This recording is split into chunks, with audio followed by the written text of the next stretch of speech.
Hello parents. Hello everyone. आप सभी को मेरी ओर से प्रणाम। मेरा शुरू से ही ये मानना रहा है कि किसी भी बच्चे का बहुत अच्छा ग्रोथ पेरेंट्स एंड टीचर्स के कंबाइंड एफर्ट से ही पॉसिबल है। कहने का अर्थ ये है कि अगर पेरेंट्स और टीचर्स दोनों ही फुल डेडिकेशन के साथ किसी बच्चे पे वर्क करते हैं, तभी यह संभव हो पाएगा कि हम उस बच्चे का बेस्ट वर्जन बना पाएं। अपने इन फैक्ट्स के फेवर में मैं एक किताब का जिक्र करना पसंद करूंगा। बुक है the psychology of the child. ये किताब दो बहुत ही विश्व प्रसिद्ध साइकोलॉजिस्ट, स्विट्जरलैंड साइकोलॉजिस्ट हैं, Swiss psychologist Jean Piaget and Barbel Inhelder के द्वारा लिखी गई है। इस किताब में कुछ क्वेश्चंस का जिक्र किया गया है, उनके कुछ सॉल्यूशंस का जिक्र किया गया है और कुछ बहुत ही इंटरेस्टिंग फैक्ट्स जो human brains and other developments with respect to the time, इन सारी चीज़ों का जिक्र किया गया है। इनमें से कुछ बहुत ही छटे हुए चीज़ों को हम आपके साथ डिस्कस करना चाहेंगे। जैसा कि मैंने कहा, पेरेंट्स एंड टीचर्स का कंबाइंड एफर्ट होना चाहिए किसी भी बच्चे के डेवलपमेंट में। तो एक अच्छे अध्यापक के तौर पर मुझे ऐसा लगता है कि इस किताब से मुझे जो कुछ भी सीखने को मिला है, उसके कुछ बहुत ही महत्वपूर्ण अंश मैं सारे अभिभावकों के साथ भी शेयर करूं।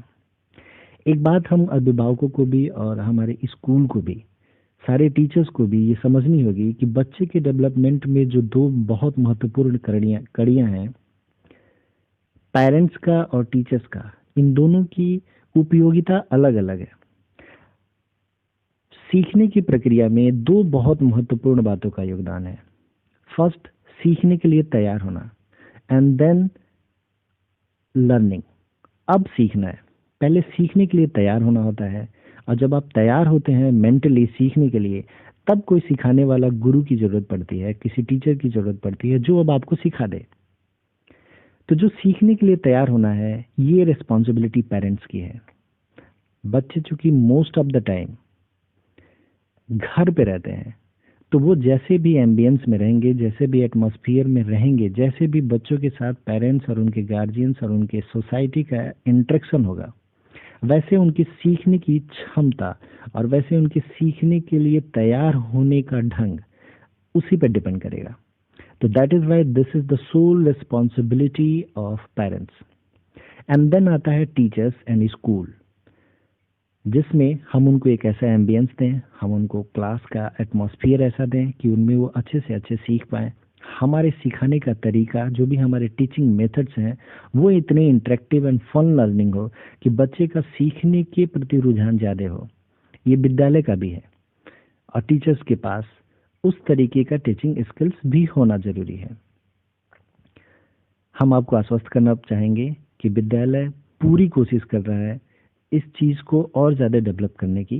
हम अपने टीचिंग मेथड्स को टाइम टू टाइम डिस्कस करेंगे, टाइम टू टाइम डेवलप करेंगे। हम लोग डिस्कशंस करते हैं बहुत अपने सारे टीचर्स के ग्रुप में कि हमें और क्या कौन कौन से बदलाव लाने चाहिए।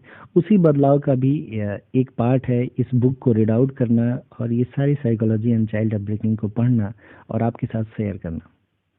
अब चलिए हम लोग थोड़ा थोड़ा डिस्कस करते हैं क्वेश्चंस, सॉल्यूशंस एंड फैक्ट्स। बहुत ही शॉर्ट में मैं डिस्कस करने का प्रयत्न करूंगा। सारे क्वेश्चंस इसी बुक के हैं, सारे सॉल्यूशंस इसी बुक के हैं, सारे फैक्ट्स इसी बुक के हैं। आप कह सकते हैं कि मेरी जो भी इस किताब के थ्रू लर्निंग रही है, मैं उसको बहुत ही शॉर्ट में आपके पास ट्रांसफर करने का प्रयास कर रहा हूँ। इनका एक क्वेश्चन है कि क्या एक अभिभावक के तौर पर हमें अपने बच्चों से कैसे पेश आना चाहिए? क्या ऐसा सोचने की जरूरत है? और क्या खुद में बदलाव महत्वपूर्ण है? पहले सवाल के प्रति जरा एक बार हम लोग पढ़ते हैं कि एक अभिभावक के तौर पर हमें अपने बच्चों से कैसे पेश आना चाहिए। एक सवाल है, क्या हमने कभी ऐसा सोचा है? और सोचने की जरूरत है कि नहीं? क्या ऐसा सोचने की जरूरत है कि या ऐसी मेंटालिटी के साथ जीने की जरूरत है कि हम पेरेंट्स हैं, हम जो भी कर रहे हैं वही सही है बच्चे के साथ? क्या खुद में बदलाव महत्वपूर्ण है? मैं ये तीनों क्वेश्चंस गार्जियंस के लिए ही ड्रॉप करता हूँ, वो खुद सोचें। आंसर है कि हाँ, पेश कैसे आना चाहिए? तो विद लव एंड अफेक्शन। चाहे जो भी स्थिति हो, बच्चा होमवर्क करे ना करे, कुछ बदमाशी करे, कुछ घर के सामान तोड़ दे, ऐसी हर एक स्थिति में ही बच्चे को प्यार के साथ ही पेश आना चाहिए। इस क्वेश्चन का ये आंसर करते हैं कि क्या ऐसा सोचने की जरूरत है, तो आंसर है हाँ, सोचने की जरूरत है और बहुत ही फ्रिक्वेंटली जरूरत है, यानी कि हर संडे को ही ऐसा होना चाहिए। आप हर संडे को बैठ के ये सोचें कि पिछले एक हफ्ते में हमने अपने बच्चों में क्या इम्प्रूवमेंट पाया है, क्या उनके डिफॉल्ट्स रहे हैं, किस पे ज़्यादा हमें फोकस करने की ज़रूरत है। आप उनके साथ समय बिताएं। थर्ड क्वेश्चन का ये आंसर करते हैं कि क्या खुद में बदलाव महत्वपूर्ण है। ये खुद जो है ये पेरेंट्स है, ये गार्जियंस है। तो इसमें आंसर है कि हाँ, इसका भी आंसर है कि हाँ, इनफैक्ट खुद में बहुत ज़्यादा बदलाव करने की ज़रूरत है। जैसा आप बनेंगे वैसे ही बच्चे बनेंगे। आप जैसे बच्चे को रिप्लाई करेंगे, बच्चे भी वैसे ही रिप्लाई करेंगे। ये आगे डिस्कस करते हैं और बताते हैं कि जब भी बच्चे होमवर्क नहीं करते हैं या खाना नहीं खाते हैं या फिर मिल्क नहीं पीते हैं, तो एक पेरेंट्स कैसे उनसे रिएक्ट करते हैं। तो उनके रिएक्ट करने के अलग अलग तरीकों पे बच्चों का डेवलपमेंट, बच्चों का साइकोलॉजी अलग अलग तरीके से बदलता है। जैसे ये बुक में डिस्कस करते हैं कि अगर कोई बच्चा होमवर्क नहीं करता है तो क्या ये जरूरी है कि उससे ये कहा जाए कि तुम पढ़ते नहीं हो, हमेशा बदमाशी करते रहते हो, जब तक तुमको दो थप्पड़ न लगाया जाए तुम्हें कुछ तो काम करने ही नहीं आता है, तुम्हें समझ में ही नहीं आता है कोई भी चीज, तुम पढ़ने क्यों नहीं बैठते हो, तुम हमेशा खेलने में ही केवल मन लगाते हो। ये कहने के बजाय अगर उससे ये कहा जाए कि आप तो बहुत अच्छे बच्चे हैं और आपके मैथमेटिक्स वाले टीचर आपकी कितनी तारीफ करते हैं ना, आपको तो मैथमेटिक्स में आप सबसे अच्छे हैं अपनी क्लास में, है ना। आप अभी क्या पढ़ेंगे बेटा, मैथ्स पढ़ेंगे या फिर इंग्लिश पढ़ेंगे, इंग्लिश वाली मैम भी आपकी बहुत तारीफ करते हैं। तो ये निश्चित है कि बच्चा बहुत ही सौम्यता से बिना डांट सुने पढ़ने बैठेगा और वो आपको जवाब जरूर देगा कि पापा मैं मैथ्स पढ़ूंगा या इंग्लिश पढ़ूंगा, मम्मी मैं मैथ्स पढ़ूंगा या इंग्लिश पढ़ूंगा। अगर वो एक बार नहीं करता है, शायद एक बार ना करे, शायद दो बार ना करे, शायद 10 बार ना करे, लेकिन अगर आप इतनी कूलनेस एंड कामनेस से, आप अगर इतने धैर्य और शांति के साथ अपने बच्चे के से पेश आते हैं, तो वो निश्चित ही उसमें बदलाव बहुत ही जल्दी संभव है और ये बदलाव लाइफ लॉन्ग रहेगा। ये इन 3 क्वेश्चंस के जवाब में इन्होंने डिस्कशंस किए हैं कुछ बुक में।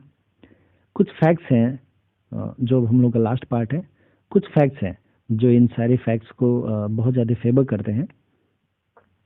ये फैक्ट्स हम थोड़ा सा डिस्कस कर लेते हैं। ये बोलते हैं कि स्टार्टिंग फ्रॉम बर्थ, ये बता रहे हैं कि ब्रेन के कनेक्शंस कैसे बनते हैं।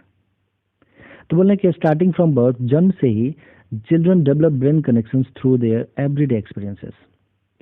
जो दैनिक दिनचर्या में जो भी उनके अनुभव होते हैं बच्चों के, उसी के थ्रू बच्चे अपने दिमाग का कनेक्शन, अपने दिमाग का संबंध अदर ग्लैंड्स से और other part of the body से बनाते हैं। और ये कब होता है, ये जन्म के साथ ही शुरू हो जाता है।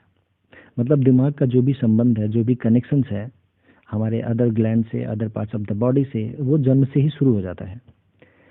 ये बोलते हैं कि they are built through positive interactions, और वो धनात्मक इंटरेक्शंस, मतलब हम अपने बच्चों से बर्ताव कैसे करते हैं with their parents and care givers, अपने माता पिता और जो भी उनकी देख रेख करने वाले हैं उनके द्वारा कैसे उनसे इंटरेक्ट किया जा रहा है, वो लोग कैसे उनसे बर्ताव कर रहे हैं, ये उसी पर डिपेंड करता है।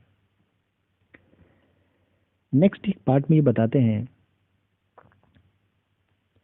कि एक यंग चाइल्ड में, एक बहुत ही युवा बच्चे में, जो उनका दैनिक डेली एक्सपीरियंसेस होता है, जो उनका दैनिक अनुभव है कि आज उनको कितना डांट सुनने को मिला, आज उनको कितना प्यार मिला, आज उनके कितने लोगों ने सराहना की, आज उनको कितने लोगों ने भला बुरा बोला, ये सारी चीजें डिटरमिन करती हैं, यही चीजें निर्धारित करती हैं कि विच ब्रेन कनेक्शंस डेवलप, कि किस तरीके का ब्रेन कनेक्शंस उनका डेवलप होगा, किस तरीके का ब्रेन कनेक्शंस उनमें बढ़ेंगे, and which will last for life time, और कौन सा ऐसा कनेक्शन है जो उनमें आजीवन रह जाएगा। तो ये जरूरी है कि हम लोग अधिकतम अपने बच्चों पे प्रेम बरसाएं, ताकि अगर हमारे पूरे दिन भर के जितने भी कनेक्शंस, बच्चों के ब्रेन कनेक्शंस हो रहे हैं, अगर उसमें हमेशा हम लोगों ने केवल love and love and love रखा है, तो बच्चे में लव ही जनरेट होगा और वही लाइफ टाइम रहेगा। कहीं पे भी हैट्रेड, नफरत कहीं नहीं आनी चाहिए, कहीं पे भी डांट या फिर तेज आवाज की बात नहीं आनी चाहिए बच्चों के साथ। ये इनका कहना है। ये बोलते हैं कि the amount and quality of care, कि आप कितना ज्यादा करते हैं और कितनी गुणवत्ता के साथ आप अपने बच्चे की देख रेख करते हैं, और स्टिमुलेशन, और उसका आप हौसला अफजाई करते हैं, मोटिवेट करते हैं, एंड इंटरेक्शन, आप उससे कैसे बर्ताव करते हैं, they receive in their early years makes all the difference. यही वो सारी चीज़ें हैं जो एक बच्चे में बदलाव उत्पन्न करते हैं, और यही सारी चीज़ें हैं जो उनके ब्रेन कनेक्शंस में अलगाव या बदलाव दूसरे के कंपैरिजन में पैदा कर सकती हैं, बना सकती हैं। One more fact, and this is the last fact. ये बोलते हैं कि द अर्ली चाइल्डहुड, मतलब जब बच्चे बहुत ही छोटे होते हैं, इनफैक्ट 12 ईयर्स से कम होते हैं जब, आर क्रूसियल, यानी कि ये बहुत ही ज़्यादा इंपॉर्टेंट होते हैं। 12 साल तक हम अपने बच्चों के साथ कैसे रहते हैं, ये बहुत ही अनिवार्य है फॉर मेकिंग दीज कनेक्शंस। इन सारे कनेक्शंस को बनाने के लिए, जो भी ब्रेन के कनेक्शंस डेवलप होते हैं, इनको बनाने के लिए जो भी अर्ली चाइल्ड ईयर्स है, ये बहुत ज़्यादा अनिवार्य है। अब एक बात पे ज़रा ध्यान दें, ये एक डाटा है। ये बोलते हैं कि at least 1 million is equivalent to 10 lakhs, यानी कि 10 लाख न्यू न्यूरल कनेक्शंस, जो भी हमारे इनके ब्रेन के अंदर जो न्यूरॉन्स के कनेक्शंस होते हैं, जो भी सिनेप्सिस होते हैं, एवरी सेकेंड, हर एक सेकेंड में 10 लाख नए कनेक्शंस होते हैं। यानी कि एक सेकेंड का बुरा बर्ताव या एक सेकेंड का अच्छा बर्ताव 10 लाख न्यूरल कनेक्शंस पे डिपेंड करता है। और ये जो संख्या है शुरू के जो बच्चों के दिनों में होता है, जो शुरू के अर्ली एजेस में होता है, this is more than any other time in life. वो 12 साल के बाद आप चाहे जितने भी दिनों तक जिए, कभी भी इतनी ज़्यादा रेट नहीं होती है। 10 लाख पर सेकंड का रेट जो है वो शुरू में ही होता है। यानी कि ये जो रेट है 10 lakhs पर सेकंड न्यूरल कनेक्शंस, तो ये जो रेट है सर, ये मैक्सिमम है, किसी भी मनुष्य के जीवन काल में सबसे ज़्यादा है। इससे ज़्यादा न्यूरल कनेक्शंस कभी नहीं बनते हैं, बच्चों में ही बनते हैं। तो ये डायरेक्टली प्रोपोर्शनल है, ये एकदम से इंडिकेट करता है कि हमारे बच्चों की सीखने की क्षमता इतनी ज़्यादा होती है। प्रौढ़ता के साथ साथ जैसे जैसे हम मैच्योर्ड हो जाते हैं, एज बढ़ती जाती है, ये न्यूरल कनेक्शंस की मात्रा घटती जाती है, यानी कि हमारे सीखने की क्षमता कम होती जाती है। और बच्चे वाकई में बहुत ज़्यादा सीखते हैं। हम उनको कभी नहीं बताते हैं कि बात कैसे करते हैं, लेकिन वो लोग बात करते हैं। हम लोग कभी नहीं बताते हैं कि कब सोचेंगे आप, कब खेलने जाना है, कब क्या करना है। बहुत सारा वर्ड नहीं बताया उनको बोलने के लिए कि कब कैसे बोलेंगे, यही बोल के बताओ। नहीं, सिर्फ शुरू में मम्मी पापा बोलना सिखाते हैं, और बाकी सब चीज़ें सिर्फ वो लोग हम लोगों से बात करके, लोगों को बात करते हुए सुन के उनको बहुत सारे हिंदी के वर्ड्स लर्न हो गए हैं। ये सिर्फ इनके ये एक डाटा है जो 10 lakhs न्यूरल कनेक्शंस इसकी वजह से है। लेकिन हमें क्या लगता है कि हमारे बच्चे को पोएट्री नहीं आती है, हमारे बच्चे को अभी एडिशन नहीं आ रहा है, हमारे बच्चे को अभी कुछ कर्सिव राइटिंग नहीं आ रहा है, that is why our child is lacking in education. नहीं सर, ऐसा बिल्कुल नहीं है। कुछ फैक्ट्स नहीं आने से सर, देखिए, इंटेलिजेंट, जो भी मुझे इस किताब को पढ़ के समझ में आया है वो ये है कि इंटेलिजेंस, बच्चे का तीव्र बुद्धि का होना, और बच्चे को बहुत कुछ गणित के सवाल और बहुत कुछ पोएट्री या कविताएं याद होना, ये दोनों ही बहुत अलग चीजें हैं। Intelligence is totally different from collecting information. अगर आपको 2-4 पोएम्स याद है, आपको 2-4 मैथमेटिक्स के फॉर्मूलेज याद हैं, इसका मतलब है कि आपके पास इंफॉर्मेशन थोड़ी सी ज़्यादा है, आपके पास थोड़ा सा डाटा ज़्यादा है, लेकिन ये आपको तीक्ष्ण बुद्धि का नहीं बनाता है। तीक्ष्ण बुद्धि का होना एकदम से अलग है। सो अपने बच्चों से जितना ज़्यादा हो सके प्रेम से पेश आए। वो दूध नहीं पीते हैं, इट्स गुड, रेदर देन कि हम उनको डांट दें। नहीं पीते हैं तो उसको प्रेम से पिलाने का प्रयत्न करेंगे, कुछ सराहना करके। ये जो एक वर्ड था स्टिमुलेशन, ये मोस्ट इंपॉर्टेंट वर्ड है सर। जस्ट केयर, उनकी देख रेख करें और स्टिमुलेट करें, हर एक बात पे उनकी उत्साह वर्धन करें, हर एक बात में अच्छाई ढूंढें, उनको गुड बॉय कहना शुरू कर दिया जाए। दूध नहीं पीते हैं, अरे नहीं नहीं, ये तो गुड बॉय है ना, अभी तो थक के आया है ना, गेम खेल के आया ना, इसलिए देख नहीं रहे वो पसीना हो रहा है।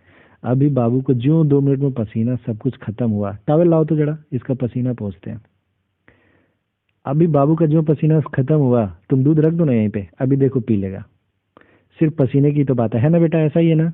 वो देखिए आंसर करेगा, हाँ पापा यही है, हाँ मम्मी यही है। And this is the way जो इन्होंने बताया अपने बुक में, कि हमें अपने बच्चों के साथ ऐसे ही करना चाहिए। उनमें आप आदत डालिए, आप उनको कुछ भी सिखाना है उसकी तारीफ करिए। मैथ्स पढ़ाना है तो मैथ्स की तारीफ करिए कि मैथ्स वाले टीचर तो बोलते हैं तुम मैथ्स में सबसे अच्छे हो और बहुत अच्छा स्कोर भी आता, तुम्हारा रिजल्ट देखा था मैंने, चाहे मार्क्स कुछ भी आते हो। तो they need this stimulation, they need the motivation kind of factors. That's it sir, इतना ही है आप लोगों से डिस्कस करने के लिए। अब हमें अपने बच्चों को पढ़ाना है, सो आप मोबाइल जो है बच्चों को हैंड ओवर कर सकते हैं। Thank you sir, thank you everybody. आप लोगों को याद होगा हम लोगों ने असेंडिंग ऑर्डर पढ़ा है। असेंडिंग ऑर्डर का एक क्वेश्चन है यहाँ पे कि 10, 8, 12 एंड 16 इसको असेंडिंग ऑर्डर में लिखना है। तो असेंडिंग ऑर्डर क्या होता है? असेंडिंग ऑर्डर मीन्स होता है स्मॉल टू बिग, है ना, स्मॉल टू बिग। तो लिखिए हम लोग कैसे असेंडिंग ऑर्डर फाइंड आउट करते हैं? जितने भी नंबर्स दिए होते हैं उनमें सबसे स्मॉलेस्ट नंबर को पहले लिखेंगे, एंड देन उसके बाद जो स्मॉलेस्ट होगा बाकी रेस्ट में से, जैसे 10, 12 एंड 16 बच गए, और इन रिमेनिंग नंबर्स में से सबसे स्मॉलेस्ट नंबर कौन सा है? 10, तो हम इसे 10 लिखेंगे। देन रिमेनिंग नंबर्स हैं हमारे पास 12 एंड 16, इसमें सबसे स्मॉलेस्ट कौन सा है? 12, तो 12 लिखा। Then 16 is the only remaining, तो ये लेफ्ट नंबर 16। तो this is our ascending order. अगर इसी क्वेश्चन को हमें डिसेंडिंग ऑर्डर में लिखना हो, डिसेंडिंग ऑर्डर मीन्स क्या होता है? Big to small.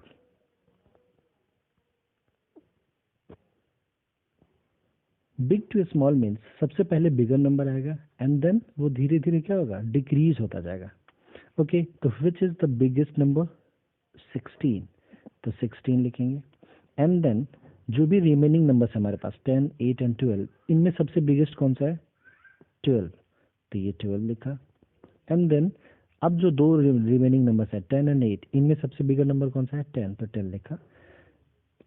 And then कौन सा नंबर बच गया हमारे पास? 8, तो 8 रिमेनिंग मीन्स बचा हुआ। ओके, असेंडिंग एंड डिसेंडिंग में आपको एक और बात बता दूं कि इस वर्ड का ओरिजिन कहाँ से होता है। असेंडिंग मतलब होता है ऊपर की ओर चढ़ना, ठीक है, down to up, down to up is called ascending. Descending means क्या होता है? नीचे की ओर उतरना। तो जैसे आपकी सीढ़ियां हैं, आपके घर में जो स्टेयर्स हैं, तो आप जब उस स्टेयर से, एक ही स्टेयर से आप नीचे से छत पे भी जाते हैं एंड छत से नीचे भी उतरते हैं। तो जब आप नीचे से ऊपर जा रहे होते हैं छत पे, तो आप उसको असेंडिंग स्टेयर्स बोलते हैं, और जब आप ऊपर छत पे खड़े होते हैं और आपको नीचे जाना होता है तो आप क्या बोलते हैं? Descending stairs. ओके, आप जब मॉल्स में जाएंगे तो वहां पे ये बहुत ज्यादा बाइफर्केटेड होता है, अलग अलग इसको होता है।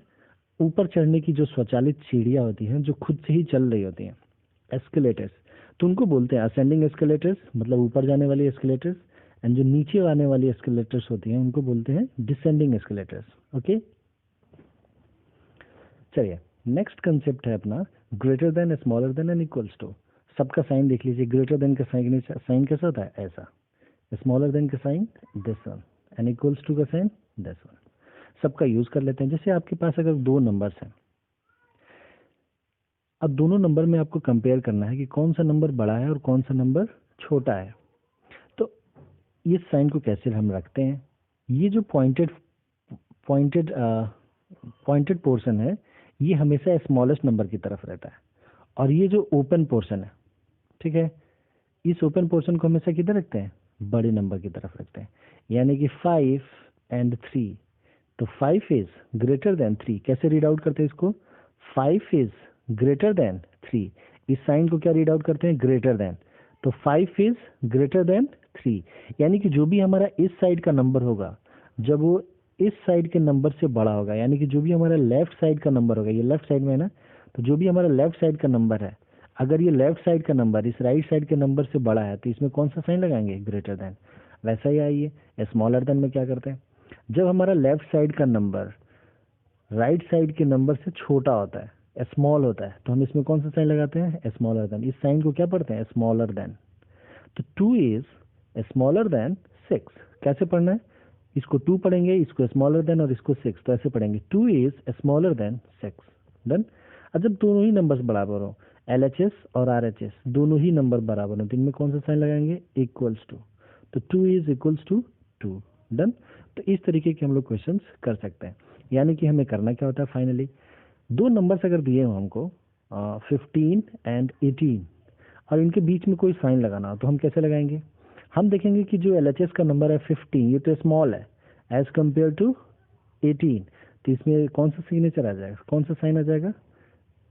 15 का आ जाएगा, सॉरी इसका स्मॉलर देन का आ जाएगा, नहीं 15 is smaller than 18। Done. Okay, next concept हम लोगों ने पढ़ा था प्लेस वैल्यू। हमने यहाँ पे 3 बॉक्स बनाए हैं। जो भी राइट साइड से हम लोग प्लेस वैल्यू पढ़ते हैं तो इनको क्या कौन सा प्लेस होता है, ये वंस, और ये कौन से प्लेस होते हैं, टेंस, और ये कौन से प्लेस होते हैं, हंड्रेड्स। ओके, ये वंस प्लेस है, ये टेंस प्लेस है, और ये हंड्रेड्स प्लेस है। अगर मैं इनको साइन के फॉर्म में लिखना की कोशिश करूं तो इसको कैसे लिखा जाएगा, this is ones, this is tens and this is hundreds. Done. Okay, चलिए अब एक कोई नंबर लिखते हैं। एक नंबर लेते हैं 325, तो 325। डन, ऐसे लिखेंगे। इसमें आपके 2 क्वेश्चंस पूछे जा सकते हैं प्लेस वैल्यू पे। कौन कौन से क्वेश्चंस पूछे जा सकते हैं? पहला क्वेश्चन ये पूछा जा सकता है कि इसमें कितने टेंस हैं। 325 में टेंस प्लेस पे कौन है, तो 2, वंस प्लेस पे कौन है, 5, हंड्रेड्स प्लेस पे कौन है, 3।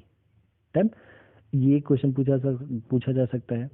एंड देन दूसरा क्वेश्चन कौन सा पूछा जा सकता है आपसे, एक्सपेंडेड फॉर्म में लिखना। तो 325 को एक्सपेंडेड फॉर्म में लिखना है। एक्सपेंडेड फॉर्म मतलब फैला के, बिखरा के लिखना है। तो 325 को कैसे लिखते हैं एक्सपेंडेड फॉर्म में, लेफ्ट साइड से लिखना शुरू करते हैं। 3 जो है हंड्रेड्स प्लेस पे है तो 3 इंटू 100, प्लस 2 टेंस प्लेस पे है तो 2 इंटू 10, प्लस 5 वंस प्लेस पे है तो 5 इंटू 1। तो this is the expanded form. Done.